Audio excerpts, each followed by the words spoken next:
Hi friends, welcome to Muddumari channel. ನಾನು ಸುಮಾರುಣ್.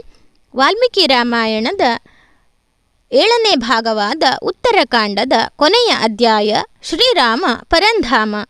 ಅಯೋಧ್ಯಾಪತಿಯು ಮಹಾಪ್ರಸ್ಥಾನಕ್ಕೆ ತೆರಳುವ ವಾರ್ತೆ ಲೋಕದಲ್ಲೆಲ್ಲ ಕಾಡ್ಗಿಚ್ಚಿನಂತೆ ಹರಡಿತು. ಆ ಕೆಟ್ಟ ದುಃಖ ವಾರ್ತೆಯನ್ನು ಕೇಳಿದ ಕೂಡಲೇ ಕಿಷ್ಕಿಂಧೆಯಿಂದ ವಾನರ ಬಲ್ಲೂಕರು ಸಾಲು ಸಾಲಾಗಿ ಅಯೋಧ್ಯೆಗೆ ಲಂಘಿಸಿದರು. ಪ್ರತಿಯೋರ್ವರಿಗೂ ಒಡೆಯನ ಅಂತಿಮ ದರ್ಶನದ ಹಂಬಲ, ಅವನೊಡನೆ ಅಂತಿಮ ಯಾತ್ರೆ ಮಾಡುವ ಅಂತಿಮ ಆಸೆ. ವಾನರಾಧೀಶನಾದ ಸುಗ್ರೀವನು ರಘುಪತಿಯ ಕಾಲಿಗೆ ಅಡ್ಡ ಬಿದ್ದು ಅಂಗಲಾಚಿ ಬೇಡಿಕೊಂಡನು. ಹೇ ದೇವ, ಕಿಷ್ಕಿಂಧೆಯಲ್ಲಿ ಅಂಗದನಿಗೆ ಪಟ್ಟ ಕಟ್ಟಿ ನಿನ್ನೊಂದಿಗೆ ತೆರಳಲು ಸಿದ್ಧನಾಗಿಯೇ ಬಂದಿದ್ದೇನೆ. ನನ್ನ ಆಸೆ ಆಕಾಂಕ್ಷೆಯನ್ನು ಧೂಳೀಪಟಗೊಳಿಸಬೇಡ. ಇದೊಂದೇ ನನ್ನ ನಮ್ರ ಬೇಡಿಕೆ. ರಘುವರನು ಮುಗುಳ್ನಗೆಯಿಂದ ಸುಗ್ರೀವನಿಗೆ ಒಪ್ಪಿಗೆ ಇತ್ತನು. ತವಕದಿಂದ ಆಗಮಿಸಿರುವ ಲಂಕೇಶ್ವರ ವಿಭೀಷಣನನ್ನು ಸಮಾಧಾನೋಕ್ತಿಗಳಿಂದ ಸಂತೈಸಿದನು. ಅಯ್ಯ ವಿಭೀಷಣ, ನೀನು ಚಿರಂಜೀವಿಯಾಗಿ ಬಾಳಬೇಕಾಗಿದೆ. ಕಾಲವು ನಿನ್ನನ್ನು ಕಬಳಿಸುವಂತಿಲ್ಲ. ಲಂಕೆಯಿಂದ ನಿರ್ಗಮಿಸಲು ಕಾಲ ಪಕ್ವವಾಗಿಲ್ಲ. ಈ ಮೇದಿನಿಯಲ್ಲಿ ಸೂರ್ಯಚಂದ್ರರಿರುವವರೆಗೆ ಲಂಕೆಯಲ್ಲಿ ದೇಹಧಾರಿಯಾಗಿ ಬಾಳು. ನನ್ನ ಕತೆ ಪ್ರಚಾರವಿರುವಷ್ಟು ಅವಧಿ ನಿನ್ನ ಒಡೆತನವು ಒಡಕಿಲ್ಲದೆ ಸಾಂಘವಾಗಿ ನಡೆಯಲಿ. ನಮ್ಮ ಪ್ರಖ್ಯಾತ ವಂಶ ಇಕ್ಷ್ವಾಕು ಕುಲದೈವವಾದ ಜಗನ್ನಾಥನನ್ನು ಸದಾ ಭಜಿಸು. ಅವನೇ ಇಂದ್ರಾದಿ ದೇವತೆಗಳಿಂದಲೂ 7 ಲೋಕಗಳಿಂದಲೂ ಪೂಜನೀಯನಾಗಿದ್ದಾನೆ. ಜಗದಾದಿ ದೈವವನ್ನು ದಶರಥನಂದನನಲ್ಲಿಯೇ ಕಂಡ ವಿಭೀಷಣನಿಗೆ ಮರು ಮಾತನಾಡಲು ಅವಕಾಶ ಲಭ್ಯವಾಗಲಿಲ್ಲ. ಅಯೋಧ್ಯಾಪತಿ ಶ್ರೀರಾಮಚಂದ್ರನು ತನ್ನ ಪರಮ ಭಕ್ತನಾದ ಆಂಜನೇಯನತ್ತ ಮುಖ ತಿರುಗಿಸಿದನು. ಹೇ ಭಕ್ತಾಗ್ರೇಸರ, ಈ ಜಗತ್ತಿನಲ್ಲಿ ನೀನು ಶಾಶ್ವತವಾಗಿ ಬಾಳಬೇಕೆಂಬುದೇ ನನ್ನ ನಿಶ್ಚಯವಾಗಿದೆ. ನನ್ನ ಮೇಲೆ ಭಕ್ತಿಭಾವದಿಂದ ಇರುವ ನಿನ್ನ ಜೀವನ ಧನ್ಯವಾಗಲಿ. ವಾನರವೀರ, ನನ್ನ ಕಥಾನಕವು ರಾಮಾಯಣವಾಗಿ ಈ ಜಗತ್ತಿನಲ್ಲಿ ಎಲ್ಲಿಯವರೆಗೆ ಪ್ರಚಾರ ಪ್ರಸಿದ್ಧಿಯಲ್ಲಿರುತ್ತದೆಯೋ ಅಂದಿನವರೆಗೆ ನನ್ನ ವಾಕ್ಯಗಳನ್ನು ಪಾಲಿಸುತ್ತಾ ಸಂತೃಪ್ತನಾಗಿ ಜೀವಿಸು. ಹನುಮಂತನಿಗೆ ಶ್ರೀರಾಮಚಂದ್ರನ ಪ್ರತಿಯೊಂದು ವಚನವಾಕ್ಯವು ಆಜ್ಞಾದಂಡವಾಗಿರುವುದರಿಂದ ಮರು ಮಾತನಾಡದೆ ಸಮ್ಮತಿಸಿದನು. ಆದೇಶಕ್ಕಾಗಿ ಕಾಯುತ್ತಿದ್ದ ಜಾಂಬವಂತ ಮತ್ತು ಮೈಂದ ದ್ವಿವಿಧರಿಗೂ ಕಲಿಯುಗಾಂತ್ಯದವರೆಗೆ ಯಾವ ಅಡ್ಡಿ ಆತಂಕಗಳಿಲ್ಲದೆ ತಮ್ಮ ಬಾಳ ದೀವಿಗೆಯನ್ನು ಬೆಳಗುವಂತೆ ಅಪ್ಪಣೆಯಿತ್ತನು. ದೇವಾಂಶ ಸಂಭೂತರಾದ ಇತರ ವಾನರ ವರ್ಗ ಮತ್ತು ಕರಡಿಗಳನ್ನು ತನ್ನೊಂದಿಗೆ ಮಹಾಪ್ರಸ್ಥಾನಕ್ಕೆ ಜೊತೆ ಸೇರಲು ಅನುಮತಿಯಿತ್ತನು. ಪ್ರಶಾಂತವಾದ ವಾತಾವರಣ, ತಂಪಾದ ಗಾಳಿ ಒಂದೇ ಸಮನೆ ವೇಗದಿಂದ ಬೀಸುತ್ತಿತ್ತು. ನಭದಲ್ಲಿನ ಸುಬೆಳಕು, ಕಾರ್ಮೋಡಗಳು ಅತ್ತಿಂದಿತ್ತ ಚಲಿಸುತ್ತಿದ್ದವು. ಎತ್ತ ನೋಡಿದರೂ ಹೃದಯ ಸೀಳುವ ಮೌನ. ಶ್ರೀರಾಮನನ್ನು ತಬ್ಬಿ ತನ್ನೆಡೆಗೆ ಸೆಳೆದುಕೊಳ್ಳಲು ಉದ್ಯುಕ್ತಳಾದ ಸರಯೂ ನದಿಯು ವೇಗದಿಂದ ಝಳಝಳನೆ ಹರಿಯುತ್ತಿದ್ದಳು. ಸುಳಿಗಳ ರಾಶಿಯಿಂದೊಡಗೂಡಿ ಪ್ರವಹಿಸುತ್ತಿದ್ದ ನದಿಯ ದಡಕ್ಕೆ ರಘುವರನು ಹೆಜ್ಜೆಗಳನ್ನಿರಿಸಿ ಕೈಕಾಲುಗಳನ್ನು ತೊಳೆದುಕೊಂಡು ಆಚಮನವನ್ನು ಮಾಡಿ ಮುಂದಿನ ಸ್ವರ್ಗಾರೋಹಣಕ್ಕೆ ಸಿದ್ಧನಾದನು. ಅವತಾರ ಮೂರ್ತಿ ರಾಮದೇವರ ದಿವ್ಯಾಗಮನವನ್ನೇ ಕಾಯುತ್ತಿದ್ದ ಸೃಷ್ಟಿಕರ್ತ ಬ್ರಹ್ಮದೇವರು ಶತಕೋಟಿ ದಿವ್ಯ ವಿಮಾನ ಸಹಿತವಾಗಿ ಆ ಪುಣ್ಯ ನದಿಯ ಬಳಿಯಲ್ಲಿ ಪ್ರತ್ಯಕ್ಷರಾದರು. ಒಬ್ಬನ ನಷ್ಟ ಇನ್ನೊಬ್ಬನಿಗೆ ಲಾಭವೆಂಬಂತೆ ಮೃತ್ಯುಲೋಕವನ್ನು ತ್ಯಜಿಸಿ ದೇವಲೋಕಕ್ಕೆ ಆಗಮಿಸಲಿರುವ ದಶರಥನಂದನನನ್ನು ಸ್ವಾಗತಿಸಲು ದೇವಾದಿ ದೇವತೆಗಳು ಸುರೇಂದ್ರನ ಸಹಿತವಾಗಿ ನಭೋಮಂಡಲದಲ್ಲಿ ನೆರೆದರು. ಗಗನವು ಅವರ ಪಾದಾರ್ಪಣೆಯಿಂದ ಶೋಭಿಸಿತು. ದೇವದುಂದುಬಿಗಳು ಮೊಳಗಿದವು. ಗಂಧರ್ವರು ಮತ್ತು ಅಪ್ಸರೆಯರು ತಮ್ಮ ಸುಶ್ರಾವ್ಯ ಸಂಗೀತ ಮತ್ತು ಮನಮೋಹಕವಾದ ನೃತ್ಯದಿಂದ ನಿರ್ಜರ ಸಂತತಿಯನ್ನು ಹೆಚ್ಚಿಸಿದರು. ಕೋಸಲಾಧಿಪತಿಯು ಭೂಲೋಕದತ್ತ ನೋಡಿ ಜೊತೆಯಲ್ಲಿ ಆಗಮಿಸಿದ ಛಲ ಬಲ ಧೈರ್ಯವನ್ನು ಕುರಿತು ಆದೇಶವನ್ನು ನೀಡಿದನು. ಎಲ ವೀರರೇ, ನೀವು ಮೂವರು ಸಜ್ಜನರ ನಿರ್ಭಯ ಬಾಳಿಗಾಗಿ ಭೂಮಿಯ ಮೇಲೆ ಸದಾ ನೆಲೆಸಿರಿ. ನನ್ನ ಜೀವಿತದಲ್ಲಿ ದುಷ್ಟ ದಮನಕ್ಕೆ ಬೇಕಾಗಿ ನಿಮ್ಮನ್ನು ಬಳಸಿಕೊಂಡಿದ್ದೇನೆ.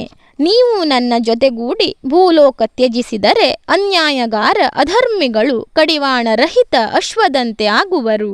ಒಂದೊಮ್ಮೆಗೆ ನಿಮಗೆ ಅಪಜಯ ಪ್ರಾಪ್ತವಾದರೂ ಅದು ಕೇವಲ ತಾತ್ಕಾಲಿಕವಾಗಿದೆ. ಅಂತಿಮವಾಗಿ ಜಯವು ನಿಮ್ಮದಾಗಿರುತ್ತದೆ. ಈ ಲೋಕವು ಕ್ಷಾಮ ಕ್ಷೋಭೆ ರಹಿತವಾಗಿ ಕ್ಷೇಮದಿಂದ ವರ್ಧಿಸಲಿ. ಸದಾಚಾರ ಸಂಪನ್ನರು ಸದ್ಗುಣಿಗಳು ಸಂಪನ್ನರಾಗಿ ಜೀವಿಸುವಂತಾಗಲಿ. ಅಲ್ಲಿಯೇ ಕೈ ಮುಗಿದು ಶಿರವಾಗಿ ನಿಂತಿದ್ದ ಬ್ರಹ್ಮದೇವರು ಅರಿಕೆ ಮಾಡಿಕೊಂಡರು.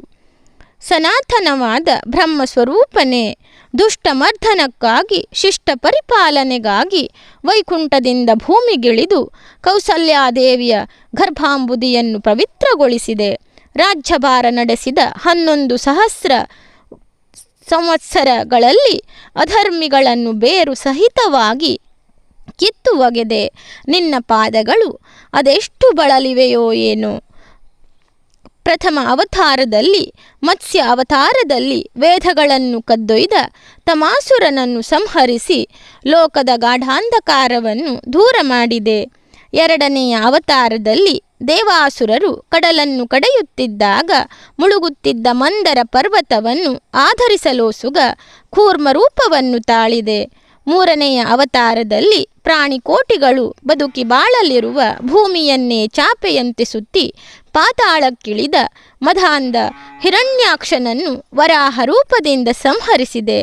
ನಾಲ್ಕನೆಯ ಅವತಾರದಲ್ಲಿ ಬಾಲಕ ಪ್ರಹ್ಲಾದನ ಮೊರೆಯನ್ನು ಆಲಿಸಿ ಅವನ ವಚನವನ್ನು ದಿಟ ಮಾಡುವುದಕ್ಕೋಸ್ಕರ ವಜ್ರಕಂಭವನ್ನು ಒಡೆದು ನರಸಿಂಹನಾಗಿ ಹೊರಬಂದೆ. ತಾಳಿರುವ ಆ ಭೀಕರ ಅವತಾರದಲ್ಲಿ ವಜ್ರದೃಷ್ಟನಾಗಿ ಅರ್ಧ ನರಶರೀರ ಅರ್ಧ ಸಿಂಹ ಶರೀರವಾಗಿರುವ ನಾರಸಿಂಹ ರೂಪದಿಂದ ಕ್ರೂರ ಹಿರಣ್ಯಕಶುಪುವನ್ನು ಸೀಳಿದೆಯಲ್ಲವೇ. ಐದನೆಯ ಅವತಾರದಲ್ಲಿ ಕುಬ್ಜ ರೂಪದ ವಿಪ್ರವಟು ವಾಮನನಾಗಿ ಸ್ವರ್ಗಾಧಿಪತ್ಯದ ಆಸೆಗಾಗಿ ಹಾತೊರೆದು ಶತಯಾಗವನ್ನು ಮಾಡುತ್ತಿದ್ದ ಬಲಿಯನ್ನು ಪಾತಾಳಕ್ಕೆ ಒತ್ತಿದೆಯಲ್ಲವೇ. ಆರನೆಯ ಅವತಾರದಲ್ಲಿ ಪರಶುರಾಮನಾಗಿ ಸೊಕ್ಕಿದ ಧರಣಿಪರ ತಲೆಯನ್ನು ಕುಟ್ಟಿ ಮೆಟ್ಟಿ ಹಸ್ತದಲ್ಲಿದ್ದ ಕೊಡಲಿಯನ್ನು ಮೆರೆಸಿದೆಯಲ್ಲವೇ. ದೇವ, ನಿನ್ನ ಈ 7ನೆಯ ಸೌಮ್ಯವಾದ ರಾಮಾವತಾರದಲ್ಲಿ ತಾಟಕಿ ಸುಬಾಹು ಮಾರೀಚರನ್ನು ವಧಿಸಿ ಅಗಾಧವಾದ ಸಾಗರಕ್ಕೆ ಸೇತುವೆಯನ್ನು ನಿರ್ಮಿಸಿ ಕುಂಭಕರ್ಣ ದಶಕಂಠಾದಿಗಳನ್ನು ನಿರ್ನಾಮಗೊಳಿಸಿ ದುಷ್ಟಕುಲ ಇನ್ನಿಲ್ಲದಂತೆ ಮಾಡಿದೆ. ಸದ್ಗುಣಿ ಭಕ್ತರ ಮೇಲೆ ಏನು ಕರುಣೆ, ಎಂತಹ ಮಮತೆ. ಭಗವಾನ್, ನಿನ್ನ ಪಾದಗಳು ಆಯಾಸಗೊಂಡಿವೆ, ಹಸ್ತಗಳು ಬಳಲಿವೆ, ದೇಹವು ಶಾಶ್ವತ ವಿಶ್ರಾಂತಿಯನ್ನು ಬಯಸುತ್ತಿದೆ, ಮುಖಕಮಲವು ಗಂಭೀರವಾಗಿದೆ. ನಿನ್ನನ್ನು ತುಂಬು ಹೃದಯದಿಂದ ಸ್ವಾಗತಿಸಲು 33 ಕೋಟಿ ದೇವತೆಗಳಿಂದೊಡಗೂಡಿ ಸಿದ್ಧನಾಗಿದ್ದೇನೆ.